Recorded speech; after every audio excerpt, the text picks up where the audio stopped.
एक बूढ़ा था जिसकी गर्दन साल में 361 बार उड़ाई जाती, पर हर बार वो मरकर फिर जिंदा हो जाता। और कमाल ये, हर बार जिंदा होकर वो 9 साल जवान भी हो जाता। लेकिन ये अमर वरदान भी उसके लिए अभिशाप बन गया, क्योंकि उसके जिस्म से हमेशा सड़ी बदबू आती थी। गांव वाले नाक पर रुमाल रखकर उससे किनारा करते। उसकी मासी रोज उसे 26 घंटे के बराबर खेतों में भारी भरकम काम करवाती और 181 जोड़ी कपड़े भी धुलवाती। फिर भी लड़का शायू कभी गुस्सा नहीं करता, बल्कि आभारी रहता, क्योंकि यही औरत उसकी इकलौती रिश्तेदार थी। लेकिन असली जहर उसके कजिन में भरा था। एक दिन उसने शायू को सीधा गटर में धक्का दे दिया ताकि उसे मार ही डाले। मगर हैरानी, लड़की के जख्म से खून नहीं बल्कि सफेद अजीब सा तरल निकला। उसकी जिंदगी जैसे नर्क थी, पर किस्मत बदली तब जब गांव में मुर्गा खाने वाले राक्षस की अफवाह फैल गई। मासी ने तुरंत एक राक्षस शोधकर्ता को बुलवाया। अब कजिन तो टोक्यो जाना चाहता था, इसलिए दिन रात उस शोधकर्ता इनशन की चापलूसी करता। मगर इनशन ने साफ कहा, मुझे तो शायू चाहिए सेवा के लिए। कजिन का जलना लाजमी था। रात को शायू का गला पकड़ा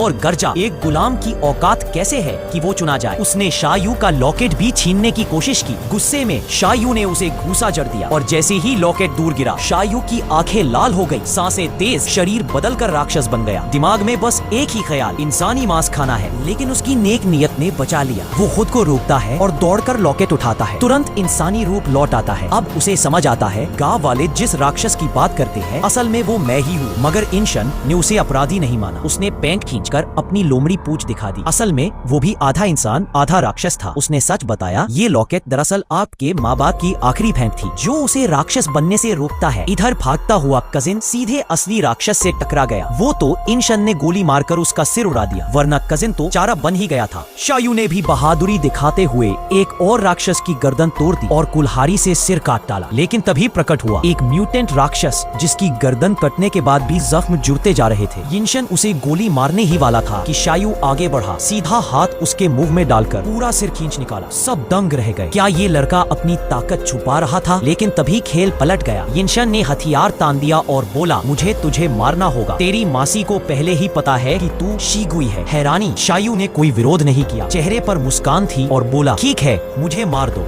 फिर उसके शव को लेकर टोक्यो लौटा। गाड़ी में ही शायू की आंखें खुली, क्योंकि उसकी अमरता ने फिर काम किया। असल में ये सब इनशन की चाल थी, उसे दुखी जीवन से आजाद कराने के लिए। इसके बाद शायू आधिकारिक तौर पर वाई मुसवा से सरदार बन गया। सब्सक्राइब टू वासुतो एक्सप्लेन्स।